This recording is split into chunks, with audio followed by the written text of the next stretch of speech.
जय हिंद बच्चों, कैसे हैं आप लोग। मैं आपकी अध्यापिका मीना घिटोरनीवाल से आपको प्यार भरा नमस्कार करती हूँ। कैसे हैं आप बेटा। समय समय पे हाथ धोते रहें, साफ सफाई का बहुत ध्यान रखें। चलिए अब हम अपनी पाठ्य चर्चा की ओर बढ़ते हैं। आज हम महासागर, सागर और मानचित्र में उनकी स्थिति के बारे में पढ़ेंगे।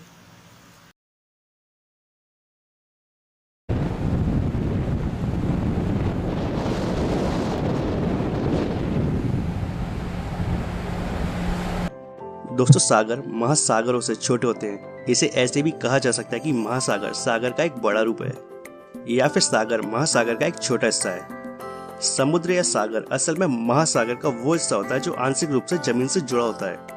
वैसे तो धरती पर 5 अलग अलग महासागर हैं, लेकिन ये सभी आपस में एक दूसरे से जुड़े हुए हैं और धरती का लगभग 3/4 हिस्सा घेरे हुए हैं। और दोस्तों, इन्हीं की बदौलत धरती पर अलग अलग मौसम और जीवन संभव हो पाता है। दोस्तों, धरती का 71% हिस्सा घेरने वाले इन महासागरों में इस ग्रह पर मौजूद पानी का करीब 97% हिस्सा है। बच्चों, मैं आपकी टीचर राजेश कुमारी घिटोरनीवाल से। आओ अब हम प्रशांत महासागर की गहराइयों में गोता लगाते हैं। 5 प्रमुख महासागर हैं विश्व में: प्रशांत महासागर, अटलांटिक महासागर, हिंद महासागर, आर्कटिक महासागर और अंटार्कटिक महासागर। ये महासागर जो है पृथ्वी पर 71% भाग जो है वो घेरे हुए हैं। प्रशांत महासागर जो कि सबसे बड़ा महासागर है। दूसरे स्थान पे आता है अटलांटिक महासागर जो कि एस आकृति का है।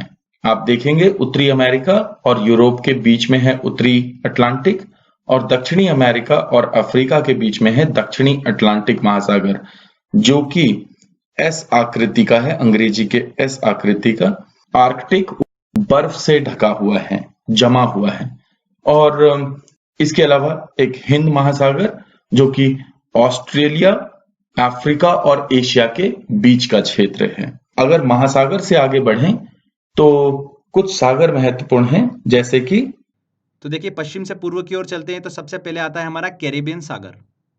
ये अटलांटिक महासागर के मध्य पश्चिम भाग से जुड़ा हुआ सागर है, जिसकी गहराई कितनी है 7686 मीटर है। अगला सागर कौन सा है? भूमध्य सागर। ये अफ्रीका, यूरोप और मध्य पूर्व एशिया से घिरा हुआ सागर है। काला सागर मतलब ब्लैक सी, यूरोप में स्थित एक सागर है जिसकी अधिकतम गहराई जो है वो कितनी है 2212 मीटर है। हमारा मृत सागर, डेड सी। जॉर्डन और इजराइल के बीच में स्थित एक सागर है कैस्पियन सागर। इसे झीलों की श्रेणी में रखा गया है। यह विश्व की सबसे बड़ी खारे पानी की झील है। आता है दक्षिणी चीन सागर। चीन के दक्षिण में स्थित एक सागर है जो कि प्रशांत महासागर का ही एक हिस्सा है, जिसकी अधिकतम गहराई कितनी है 5016 मीटर है। ओके, इसके बाद देखिए अगला इंपॉर्टेंट सागर आता है बेरिंग सागर। यह भी प्रशांत महासागर का एक सागर है जो पूर्वी एशिया और उत्तर अमेरिका के अलास्का के बीच स्थित है, जिसकी अधिकतम गहराई कितनी है 4773 मीटर है। देखिए, इन सागरों की स्थिति आप ध्यान रखिएगा। नेक्स्ट आता है देखिए तस्मान सागर, जो कि ऑस्ट्रेलिया और न्यूजीलैंड के बीच में स्थित एक सागर है।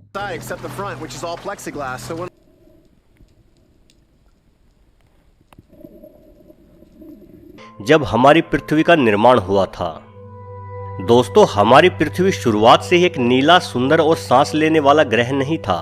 जब पृथ्वी का निर्माण हुआ तब इसके ज्वालामुखी आग उगल रहे थे और यह एक तपती हुई भट्टी के समान थी। सूरज की खतरनाक पराबैंगनी किरणें पृथ्वी पर सीधी आती थी। हमारी पृथ्वी पर उल्का पिंडों और धूमकेतुओं की लगातार बरसात होती रहती थी।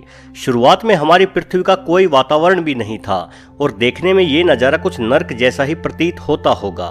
जैसे जैसे पृथ्वी ठंडी हुई और पृथ्वी पर मौजूद ज्वालामुखी गैसों से एक पतला वायुमंडल बनना आरंभ हुआ, तो उल्का और धूमकेतुओं से जो पानी पृथ्वी पर गिरता था वह भाप के रूप में पृथ्वी के वातावरण में एकत्रित होने लगा और वर्षा के रूप में हमारी धरती पर गिरने लगा। और बीते वक्त के साथ साथ हमारी पृथ्वी और भी तेजी से ठंडी होने लगी। पृथ्वी पर सागर और महासागरों का निर्माण होने लगा।